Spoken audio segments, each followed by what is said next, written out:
Santi Vilas, en Chester, a Puigdemont solo le puedo echar en cara que me casó y me salió mal.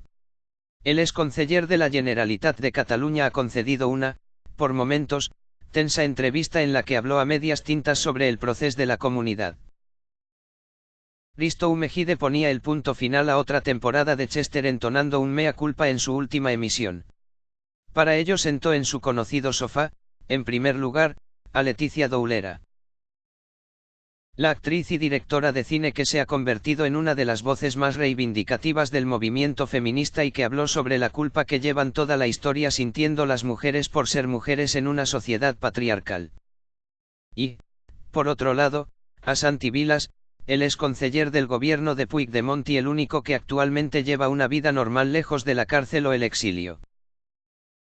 Pese a que actualmente no tiene ningún tipo de contacto con el expresidente de la comunidad, aunque que sí con gente de su entorno, asegura que sabe separar lo político de lo personal. Que lo sigue considerando un amigo y que lo único que le puede echar en cara es que él fue quien lo casó la primera vez y no le salió precisamente bien. Toda una declaración de intenciones y que preveían el devenir de la entrevista. Rajoy y Puigdemont se dieron los teléfonos. Hubo un momento que marcó un antes y un después tanto en la historia de la propia Cataluña como de las relaciones entre el expresidente Rajoy y el presidente Puigdemont, los atentados terroristas del 17 de agosto en plena Rambla de Barcelona que fue declarado yihadista. Tal y como reconoce el propio Vila, fue en ese momento cuando los presidentes se dieron sus números personales para mantener conversaciones privadas sin intermediario y sin dejar rastro, aseguró.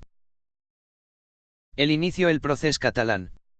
Mejide, también catalán y muy crítico desde el comienzo con la situación política de su comunidad, ha querido saber cómo se inició el proceso que acabó desembocando en la actual situación política y los nombres de aquellos que se reunieron para dar comienzo. Santi intentó eludir la respuesta pero el presentador insistió, la gente necesita saber quién construyó puentes que luego saltaron por los aires.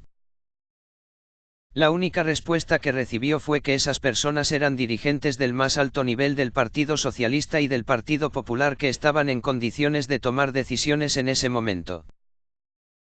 La culpa del 1. Santi Vilas fue el hombre de confianza que se mantuvo al lado de Puigdemont durante todo el proceso de las elecciones del 1 de octubre de 2017.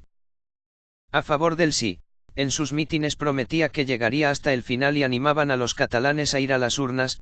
Consideramos que eran necesarias para que Rajoy diese el brazo a torcer. Finalmente, el 1 de octubre se acabó convirtiendo en una guerra campal entre policías nacionales y ciudadanos catalanes, queriendo batir este pulso al gobierno nos encontramos con el Estado. Más concretamente con las fuerzas del Estado. Al ver las terribles imágenes de las agresiones, Mejide le pregunta si siente esa culpa al ver el resultado, me sentí corresponsable. Si de mí ahora dependiera no lo hubiéramos hecho de este modo. Risto Mejide le echó en cara que empujasteis a la gente a votar, jugasteis con sus ilusiones, y también quiso saber si a día de hoy, sabiendo todo esto, lo volvería a hacer. Vilas intentó de nuevo eludir la respuesta, si supiéramos que esto acaba a tortazos no, pero el presentador tenía claro que solo quería oír un sí o un no, en estas circunstancias, no, reconoció finalmente. Eres un traidor. Cuando Santi Vilas anunció que abandonaba el gobierno de Cataluña tan solo un día antes de que se declarase la independencia, fueron muchos los que le llamaron traidor. Cerdo, cobarde, y cada una de sus apariciones públicas sonaban a pitadas y más insultos. Mejide fue al grano y le preguntó por ello, eres un traidor. Para mí, acercarse al problema de Cataluña usando el vocabulario de héroes y traidores es un disparate, aseguró. De todos los que conformaron el equipo de Puigdemont hasta el 1 de octubre. Vilas fue el único que consiguió eludir la prisión con fianza. Según él y repitiendo las palabras de su abogado, esto fue porque fui el único que me ofrecía declarar desde el primer momento.